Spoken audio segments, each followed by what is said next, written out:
Today we're going to be looking at this keyboard from MelGeek. This is the O2 keyboard, and this is designed for Mac. So I have a predicament when it comes to keyboards where I use a Windows PC for gaming and things like that, but then when I'm editing my videos, it's all on Mac, and a lot of my Windows keyboards don't have these keys for Mac, the option key, the command key, the control key in the right spot. So sometimes I'll get my wires crossed when I'm switching between different computer systems with the same keyboard type.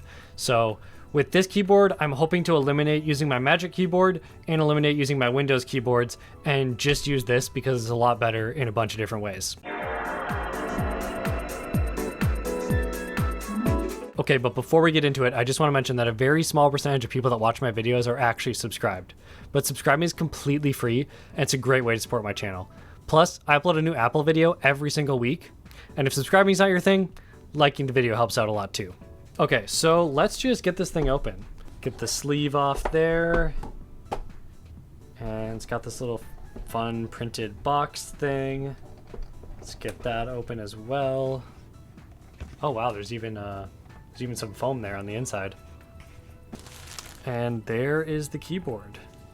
Nice. Also comes with some MelGeek stickers as well, a little quick start guide, and there are some accessories up here that we will get out.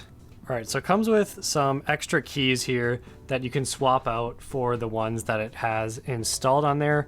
Maybe if you're using an older Mac or have different settings on your Mac, you can switch to those. And then it comes with a little wireless adapter that kind of looks like a Lego. So that's pretty cool. All white. Comes with a keycap puller. And then we have the USB-C to USB-A cable here. But if you're using a Mac and you have USB-C, they also include an adapter. So you don't have to worry about supplying one for yourself. So just a USB-C to USB-A adapter. So that's pretty nice. So the nice part about this keyboard is it's a low profile mechanical keyboard designed for Mac. It's not just compatible with Mac, it's designed specifically for Mac. And that's why it has these certain keys on it, and that's why I'm going to be replacing my Magic keyboard with it.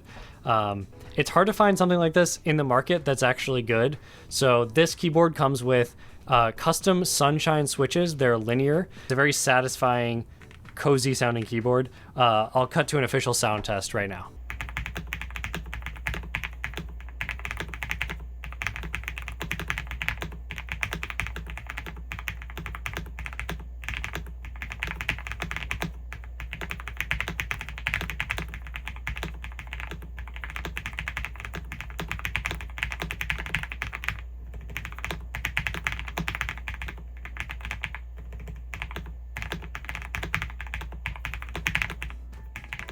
And then there's a couple other features that are great. One, this is a wireless keyboard and a wired keyboard. So it has a battery inside and you can charge it up, and you can use this wireless adapter here to connect it wirelessly to your Mac. You can also do Bluetooth, or you can do the 2.4 gigahertz wireless with the adapter. And then there's some cool settings on the back here. You can switch between 3 different devices, and you also have your USB-C port there.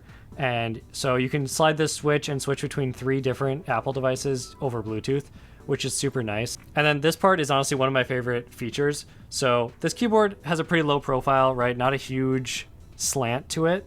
But if you want to increase the slant, you can just pop out these magnetic blue pieces and put them on like that.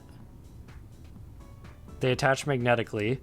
And then as you can see, we have a little bit of a raised corner on each side, so then you have a more significant slant. So without these foot pads enabled, you're getting about a 3.5 degree angle, but if you add the pads like this, you get a 5 degree angle. And the battery life lasts like 2,100 hours or something, 2,150 hours to be exact. It's a 2,500 milliamp hour battery. But compared to a Magic keyboard, it definitely sounds way better. Although there is an LED backlight on this keyboard, they're definitely positioning this thing as a productivity keyboard versus a gaming keyboard. And then as far as the internals go, it's a very solid aluminum frame with this clear plastic outer shell. And I like the colored accents on it with the various elements. It kind of reminds me of my keyboard on my gaming PC. This is the keyboard I use pretty much every day on Windows. I have a similar kind of vibe. So this keyboard honestly fits in super well with my average setup and aesthetic with what I'm doing already. But the aluminum is visible right around here on the edge. And as far as the Mac layout goes, you have the right option keys down here, but then you also have all the right keys for changing your brightness, play, pause, media, volume, all that stuff.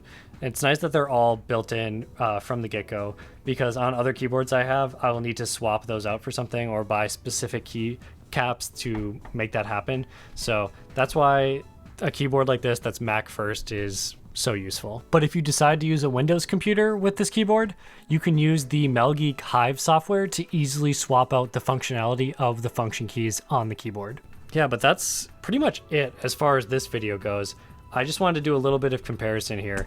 This keyboard is definitely bigger and sticks out more, which I actually prefer, because I sometimes feel insane typing on this Apple Magic keyboard. It just feels so small and thin, and I'm like reaching down to it. So this one comes up to meet me better, and I just think this one is great.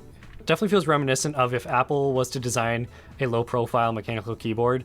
I think it would feel and look a lot like this. It's quiet, it's premium, and it's pretty feature rich, and it's really nice to look at. So that's a big plus. But that is the MelGeek O2, and it's the keyboard I'll be switching to for my Mac use on my Mac Mini and my MacBook Pro. And if you want to check it out for yourself, you can check out the link in the description. Thanks for watching, and I'll catch you guys in next week's video. Peace out.